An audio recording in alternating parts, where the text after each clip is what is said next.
This is Cristo Rei on the top of a mountain in Dili, East Timor.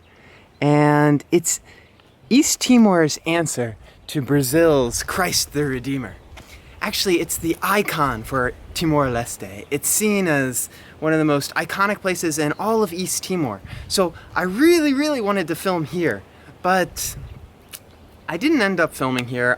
When I arrived here, I learned about the Umalulik, which I think are so unique to Timor-Leste. So I wanted to film at the Umaluliks, the houses, the holy houses in the villages around here. This place is cool, it's nice, but like Christ the Redeemer in Brazil is so grand and so iconic that I didn't want to, do something maybe a little lesser than that for Timor-Leste, because Timor-Leste is awesome. It's a really cool, unique country, and I wanted to represent it that way. So I decided to do the Umalulik, which are very cool houses. I went to Com, and really good experience.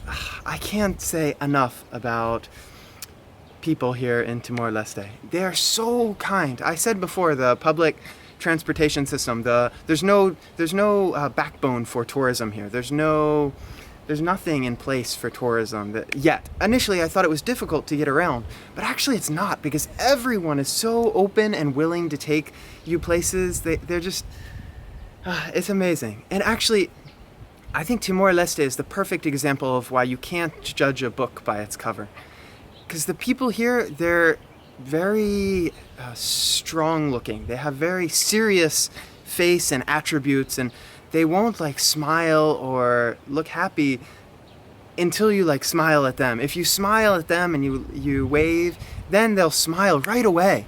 But I think maybe because recently they've been in so much war and so much conflict, first fighting with the Portuguese, then fighting with the Indonesians and getting their independence. They have a very hard exterior, but if you just open up to them a little bit, they'll open up. So it's really interesting. They're amazing people. They're so kind and just very, I used the word enduring people last time. They've been through a lot. They continue to go through a lot, and they're able to go through a lot. They're strong enough to do so. So they're really strong people, really kind and open people. I was reading The Count of Monte Cristo by Alexandre Dumas, and there's a quote in that book, and I'm going to paraphrase. I can't think of the exact quote, but it says something like, life is about comparison. It's not about anything, all the good things you have or all the bad things. You have to know the bad things in order to appreciate the good things. And to know the good things, you have to know the bad things. So you really have to know both sides. So I think that the Timor-Leste people, they went through a lot of strife and a lot of conflict in the past. But I think eventually, maybe 10, 15, 20 years later, they're going to be some really happy people. Even now, they're very happy, but I think they'll be even happier. They'll learn how to live a very good life, peaceful life. And I think that's going to be great for them. They're going to know happiness like some countries have never known before. I have really good feelings for Timor people. They've been so kind to me, just unbelievably so, and unconditionally so. They've never asked for anything. It's really amazing. I like them. I forgot to mention one fact about this statue, Cristo Rei in Dili, is it was actually a gift from Indonesia.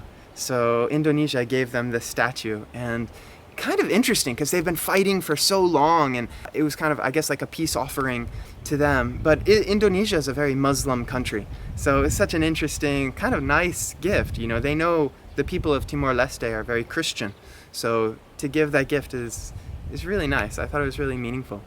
Anyway, this is the conclusion to my time in East Timor. I had a great time here. Awesome country. Very cool. I highly recommend it.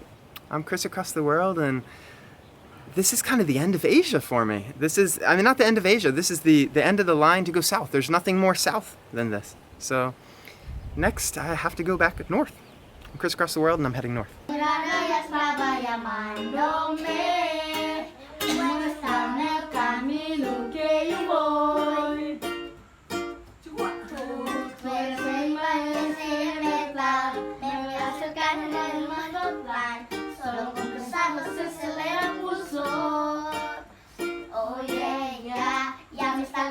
Más de lo normal, todos mis sentidos van pidiendo más.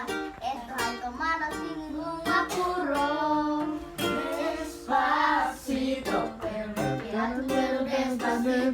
Es la que te guía por los al oído, para que no puedas si no estás conmigo.